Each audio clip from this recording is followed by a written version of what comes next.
ಹಬ್ಬದ ಹಿನ್ನೆಲೆಯಲ್ಲಿ ಹಲವು ಕಡೆ ಹಲವು ರೀತಿಯಲ್ಲಿ ಆಚರಣೆ ಮಾಡ್ತಾರೆ. ಆದರೆ ಇಲ್ಲಿ ಜೀವಂತ ಹೆಣದ ಮೆರವಣಿಗೆ ಮಾಡುವ ಮೂಲಕ ಹೋಳಿ ಹಬ್ಬದ ಆಚರಣೆ ಮಾಡಿದ್ದಾರೆ. ಬಾಗಲಕೋಟೆಯ ಅಮೀನ್ಗಢ ಪಟ್ಟಣದಲ್ಲಿ ನಡೆದಿರುವ ಘಟನೆ ಇದು. ಓಕುಳಿ ಬದಲು ಜೀವಂತ ಕಾಮನ ಸೋಗ್ ಹಾಕೊಂಡು ಮೆರವಣಿಗೆ ಮಾಡಿಸಿದ್ದಾರೆ. ಕಳೆದ 50 ವರ್ಷಗಳಿಂದಲೂ ಕೂಡ ಈ ಪದ್ಧತಿ ಆಚರಣೆಯಲ್ಲಿ ಇದೆ ಅಂತ ಹೇಳಲಾಗುತ್ತೆ. ಹೋಳಿ ಹಬ್ಬದ ಆಚರಣೆಯಲ್ಲಿ ಬಣ್ಣದ ಓಕುಳಿ ಬದಲು ವಿಶೇಷ ಜೀವಂತ ಕಾಮನ ಸೋಗು ಹಾಗೂ ಮೆರವಣಿಗೆ ಮಾಡಿದ್ದಾರೆ. 50 ವರ್ಷಗಳಿಂದಲೂ ಕೂಡ ಈ ತರದ ಒಂದು ಆಚರಣೆ ಪದ್ಧತಿ ಇಲ್ಲಿ ಜಾರಿಯಲ್ಲಿದೆ. ಎಲ್ಲೆಡೆ ಹೋಳಿ ಹಬ್ಬದಲ್ಲಿ ಬಣ್ಣದ ಆಟ ಇದ್ರೆ ಇಲ್ಲಿ ಜೀವಂತ ಹೆಣದ ಮೆರವಣಿಗೆ ಮಾಡೋದು ವಿಶೇಷ.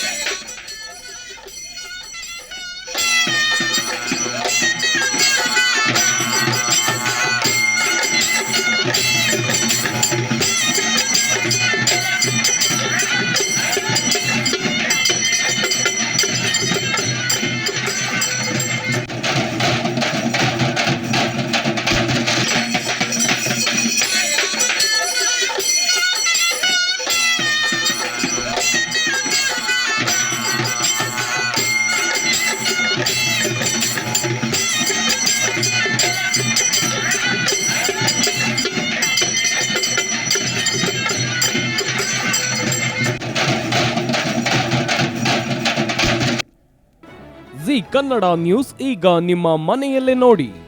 ಎಲ್ಲ ಕೇಬಲ್ಗಳಲ್ಲಿ ಈಗ ಲಭ್ಯ. Sun Direct 292, Jio TV 1334, U digital 162, city cable 51, GTPL 17, Abhishek cables 821, rock line telecommunication 51, Shri Basaveshwara number 60, Vinayaka digital number 53, in digital number 896ರಲ್ಲಿ. ನಿಮ್ಮಿಷ್ಟದ ಜಿ ಕನ್ನಡ ನ್ಯೂಸ್ ನೋಡಿ ಆನಂದಿಸಿ.